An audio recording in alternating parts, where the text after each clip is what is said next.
All right, so let's start with the definition of differential. So if we have y equals f of x, that defines a differentiable function. Then the differentiable or differential dy, which is, just dy, or df, if we're doing it as the function, is defined as a product of f prime of x, or the derivative of x, and dx, where dx is delta x. So what we're meaning symbolically, instead of just by words, is our dy is equal to our derivative of f times dx. Or if we put it in terms of f instead of y, it's going to be df is equal to f prime of x, or the derivative of x times dx. And again, dx has to be equal to that delta x. All right, so note the differential dy or df is actually a function involving two independent variables.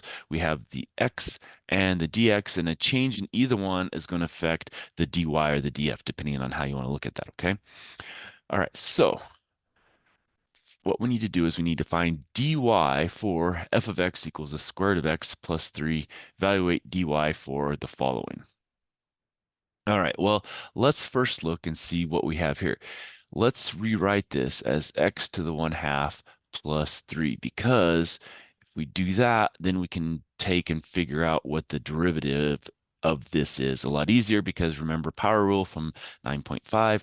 And so then f prime of x is equal to what? Well, we bring that half down in front. So we have 1/2 x to the negative 1/2, because we take 1/2 minus 1. And the derivative of a constant is 0. So this is what we have. And so if we want to rewrite that, that's going to be 1 over 2 square root of x. And so that's going to be f prime of x. So what is dy? Well, dy, remember, is f prime of x dx.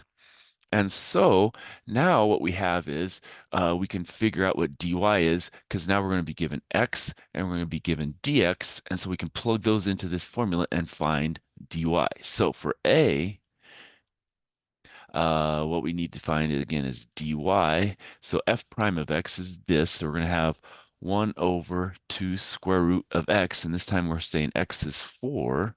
And then times dx, which is 0.1. Well, that's going to be 1 over square root of 4 is 2, 1 over 4 times, and then we're going to have it times 0.1. Well, that's 0.25 if we rewrite that, times 0.1. So that's going to be 0.025. Well, how about B?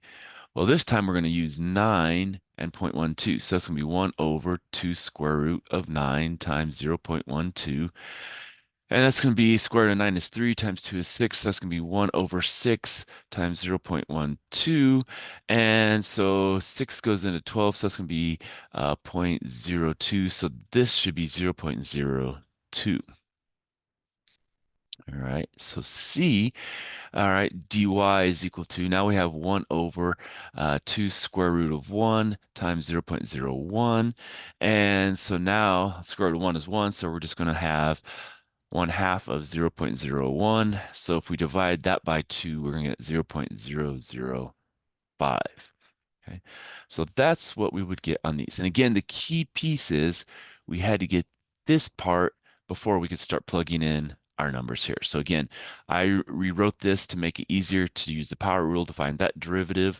Once I got the derivative, I rewrote it into a simple form here. And then based by our definition of the differentials, we have dy is f prime of x dx. So f prime of x dx, and then we just plugged in our values. All right, so let's stop there and we'll come back for more.